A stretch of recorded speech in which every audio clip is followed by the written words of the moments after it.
Hello, and welcome to Cleo's Archive. I'm Caroline, but today you're going to know me as Cleo, Muse of History. Romeo and Juliet, Elizabeth and Darcy, Jack and Rose. Many things in our society and culture wax and wane. One of the few constants is our love for love, but some of the most intriguing stories, in my opinion, are the ones that aren't what they seem at first glance. You may enter a story believing it to be a love story and find something more nefarious hidden beneath. That is the story of Persephone and Hades.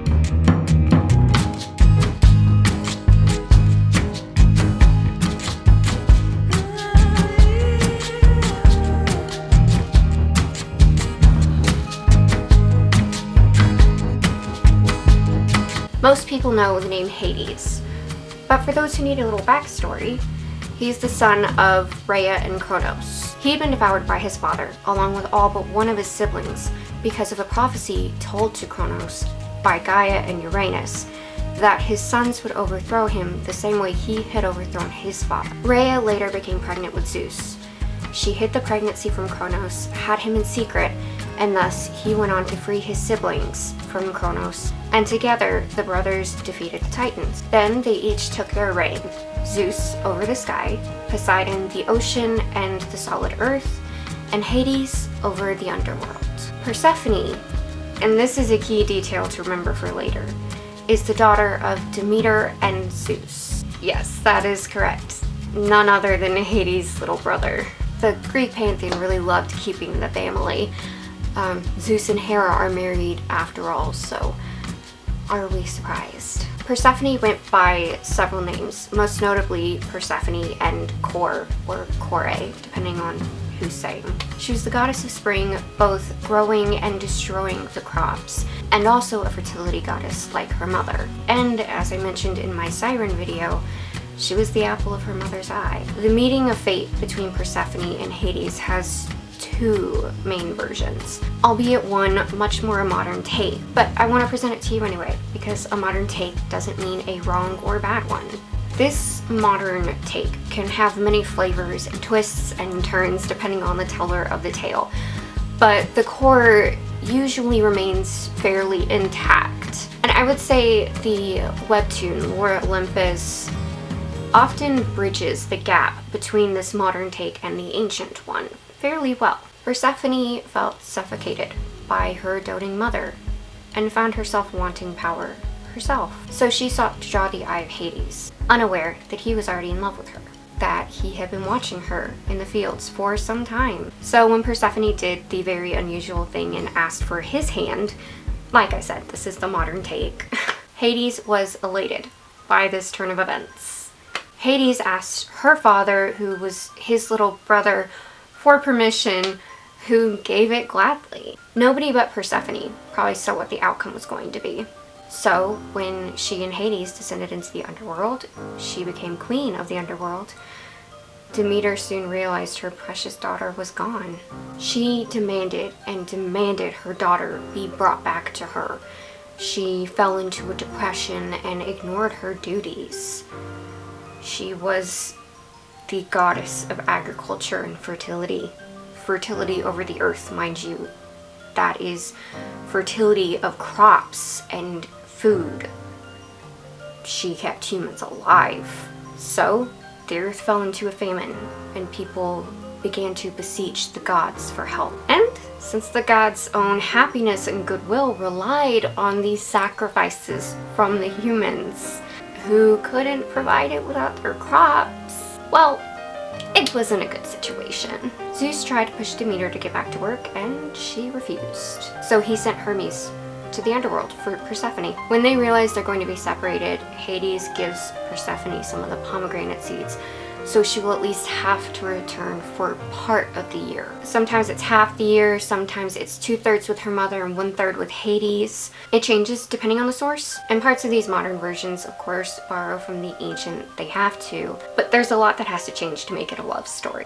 To make a love story where two men, a father and an uncle, kidnap an innocent and young girl from her home and give her no choice. So what is this nefarious version I'm referring to?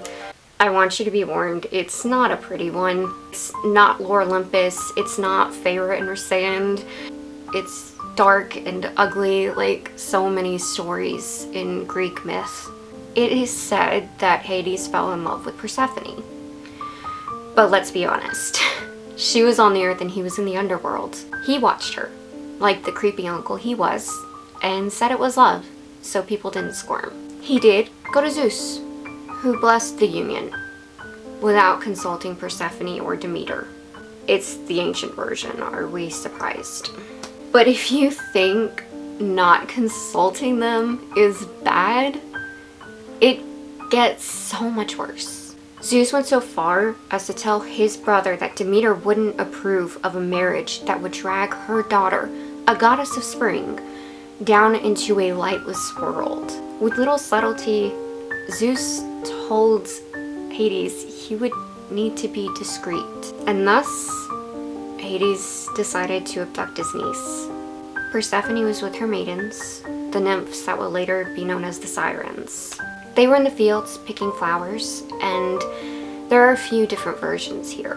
One says they were just separated because Persephone became distracted. One says it was a narcissus flower, a magical one, most likely the doing of Hades or Zeus or somebody else in league with them, that kept drawing her farther and farther away from her companions.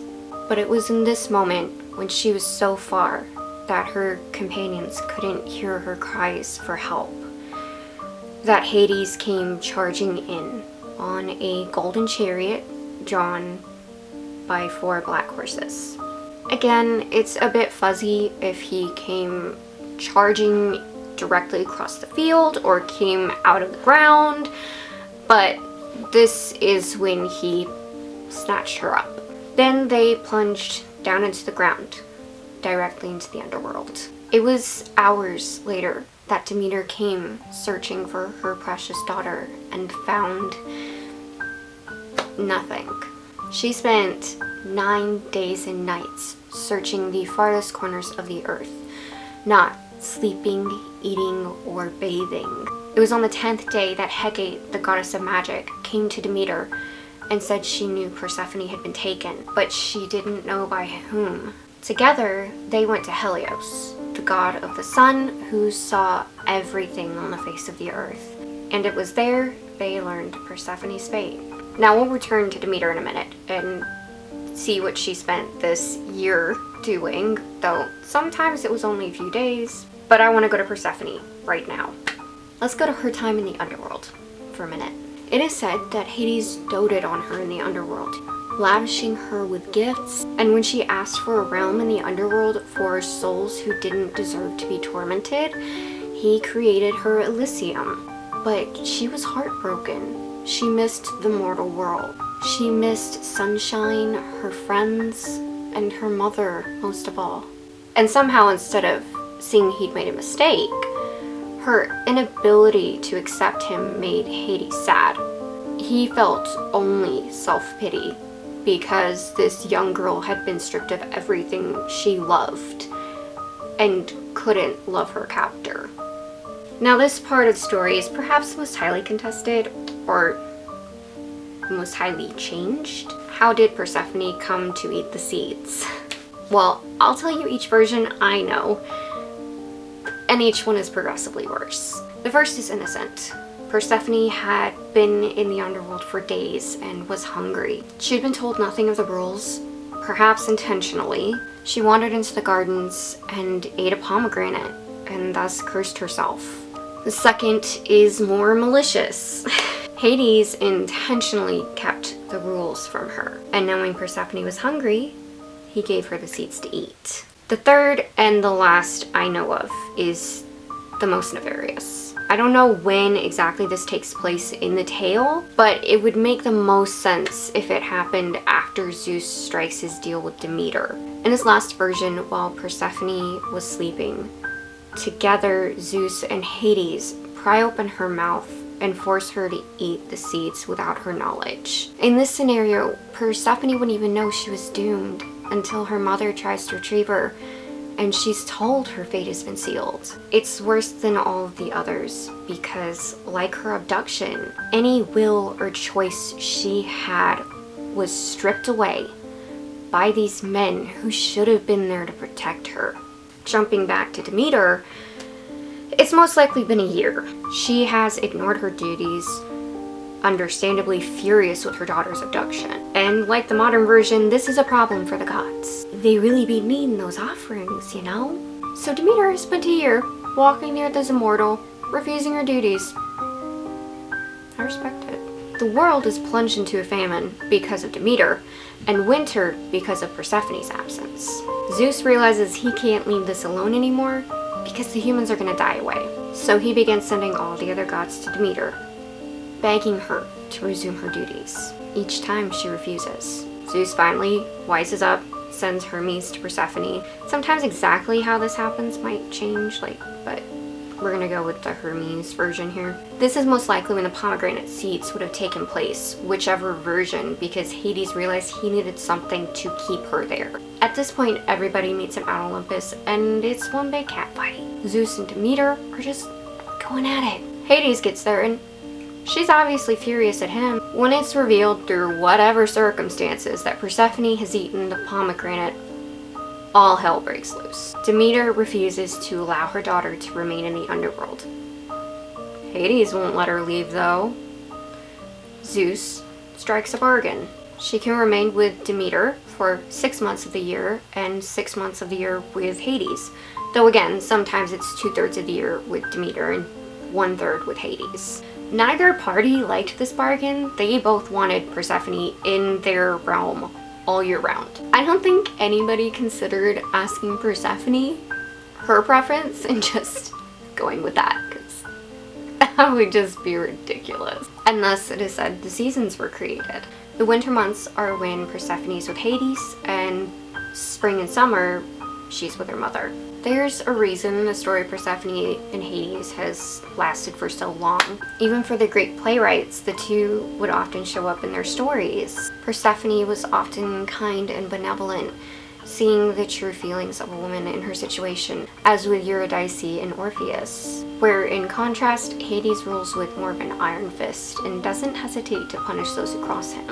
These two have enraptured and enchanted humanity for centuries, because we can not only see where the ugliness lies, but where there's possible beauty. Yes, I told you both tales, and I see how nefarious and villainous the second is. But I confess, I see them as two entirely different stories, and I quite like the first one. I'm a huge fan of Lore Olympus and any and all modern Persephone and Hades retellings, and I'll actually link some down below by some authors I love, for those of you who are interested. All that is to say, we can look at these myths with a critical eye and see the issues, but also see how multi-layered they are. And remember that somewhere along the way, it was a human that wrote these stories. So what's the harm in letting people shift the story to fit our modern lives? Giving Persephone a voice, making Hades kinder and softer. I enjoy watching these takes on such an ancient story. I hope you enjoyed this video. If you did, please leave a like and subscribe, and don't forget to let me know in the comments what myth, legend, or folklore you'd like me to cover next. Thank you so much for watching, and I'll see you next time.